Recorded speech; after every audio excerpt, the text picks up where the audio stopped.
The story you are about to hear is true.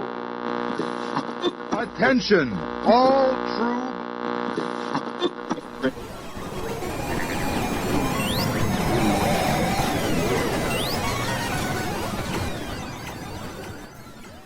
She's alive! Alive!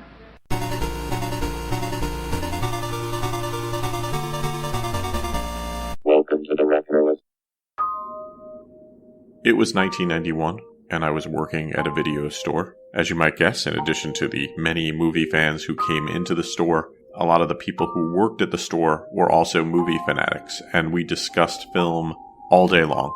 I had heard about the movie The Rocketeer. I can't remember what magazine or TV show featured it, but the styling, the era, everything about it spoke to me, and I was very excited to see it. I even remember seeing a trailer for it during the movie What About Bob, which had come out a little bit earlier than The Rocketeer. This was the first time I saw it on the big screen, and when I saw the visuals, even in trailer format, I thought, well, this movie's gonna work.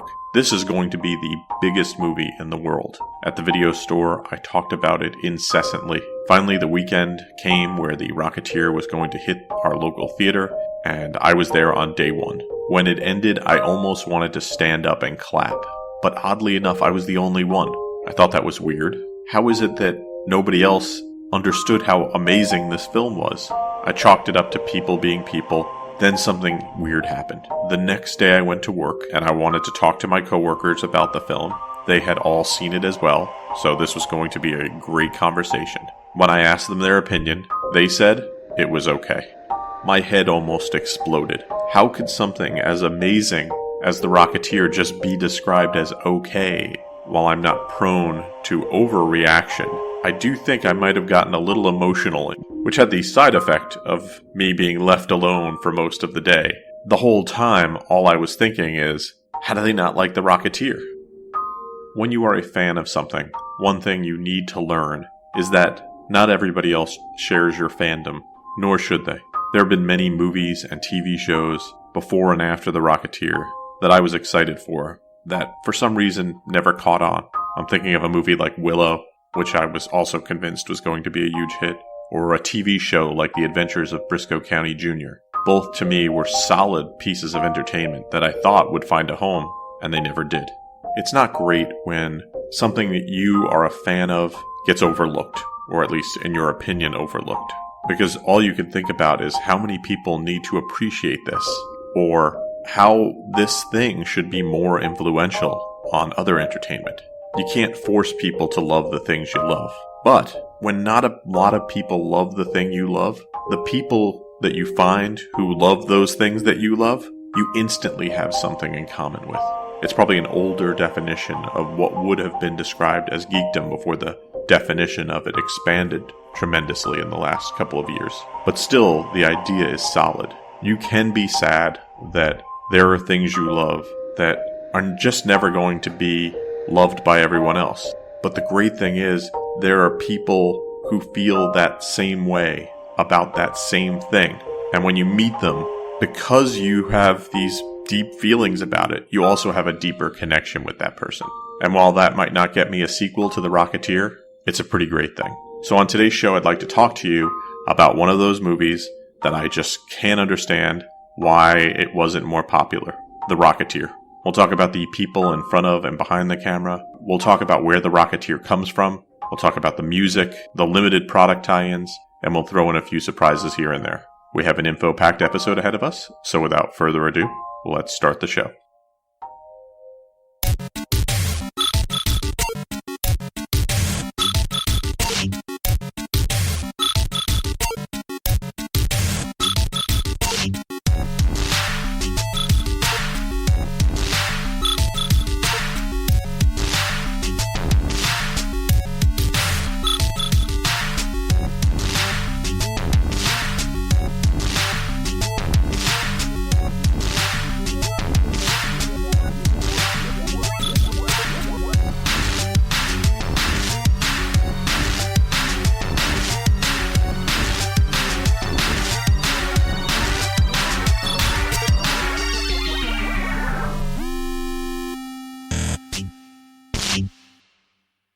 The Rocketeer is a 1991 action film set in 1938.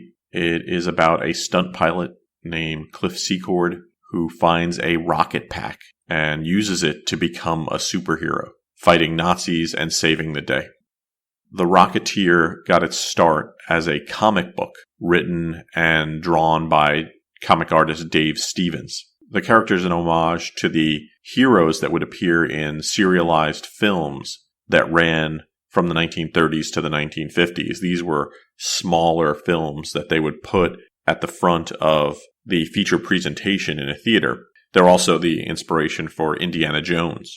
The comics are beautifully illustrated and have a very retro feel to them. David Lee Stevens passed away in 2008, was born in 1955. His earliest work was inking the Tarzan newspaper comic strip. He would later assist on the Star Wars newspaper comic strips. He would then move into television, drawing storyboards for Hanna-Barbera, TV shows like the Super Friends and the Godzilla Power Hour. He would continue working throughout the 70s, doing storyboard illustrations, and even in the 80s would work on projects like Raiders of the Lost Ark and the Michael Jackson video Thriller. The first comic book featuring the Rocketeer was released in 1982. It was actually a tacked on or second feature in Mike Grell's Pacific Comics Star Slayer series. If you're ever looking for them, they're issues number 1 and number 2, although they've become quite collectible nowadays. There were often very long delays between releases of Rocketeer issues, and that's because of the very obvious care that Stevens put into every issue of it. Lots of research, lots of very beautiful drawings. Stevens had based the Rocketeer character on film characters, and so it was even obvious to him that this would make a great movie. And right away, the film rights were purchased from Stevens in 1983. Those were purchased by Steve Miner, who started to play around with the concept and got really far away from the original, and the rights would revert back to Stevens. Stevens was then approached by Danny Bilson and Paul DeMeo in 1985. They obviously loved the material, and so he gave them a free option on the Rocketeer rights.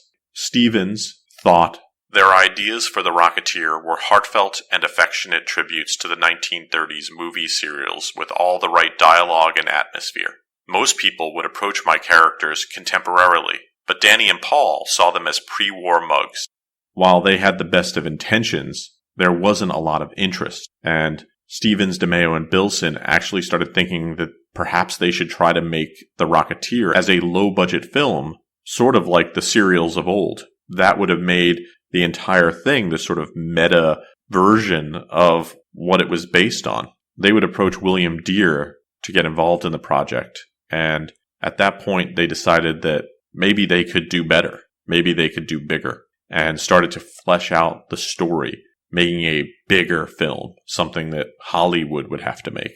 Now, there is a pinup model named Betty Page, who figures quite prominently into the Rocketeer mythology. The girlfriend in the original comic book is based on Betty Page. And if you do a search on Betty Page, you will probably instantly recognize her as a giant influence on pinup culture, because this could be a family-friendly film, and because there was some nude modeling associated with Betty Page and the Betty character in the comic. They changed her from Betty to Jenny and changed her profession to give things a more G rating. When they finished in 1986, comic book movies weren't on the radar yet. Batman 89 was still 3 years away. So when they were pitching this film, nobody was interested. A lot of people didn't like that it was set in the past, but one studio recognized that perhaps there was some potential, at least some marketing potential for the film, and that was Walt Disney Studios. Disney signed them to a contract that would allow them to make a trilogy of films and put them in the studio's Touchstone Pictures label. That's important that it was originally in Touchstone, because that would have allowed them to do things that were not so family-friendly. Disney studio chairman Jeffrey Katzenberg at the time liked the idea, but thought that The Rocketeer should come into Disney Studios. When that happened, the film had to be even more G-rated. They also tried to push for the film to be set in modern times, because everybody thinks that nothing from the past is ever going to be enjoyed by people in the now. They argued that, hey, remember the Indiana Jones films? Those were set in the past and were very popular, and that seemed to be convincing enough. That didn't mean that there was not an endless series of rewrites.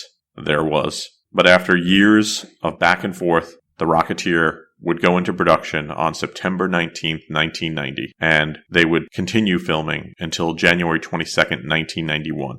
It wasn't supposed to be that long. They actually went almost 2 months over schedule because of mechanical problems and weather. When you're filming outside, that's a problem.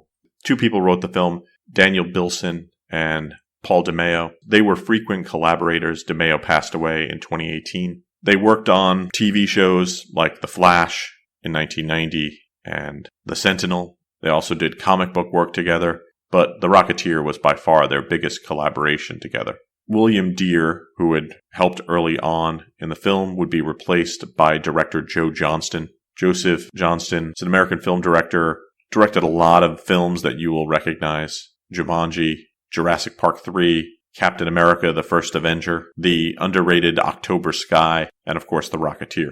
Johnston did a great job, as did everyone who was associated with the film. The original budget of the film was $25 million, but as Disney started to see dailies, they became impressed, and the budget quickly rose to $35 million as they realized this could be a big hit for them. You'll see a lot of that budget on screen. Some of the best things about this film are the old airplanes that they use. Just remarkable. These are planes that hadn't been flown in decades that were revived to be shown in this film. And some of them are still in museums now. One of them is at the Museum of Flight in Seattle, and I smile every time I walk by it. Backed by popular demand, your favorite all-time chewing gums. Beeman's Blackjack and Clove. A totally different taste experience. Beeman's Blackjack and Clove, available for a limited time only.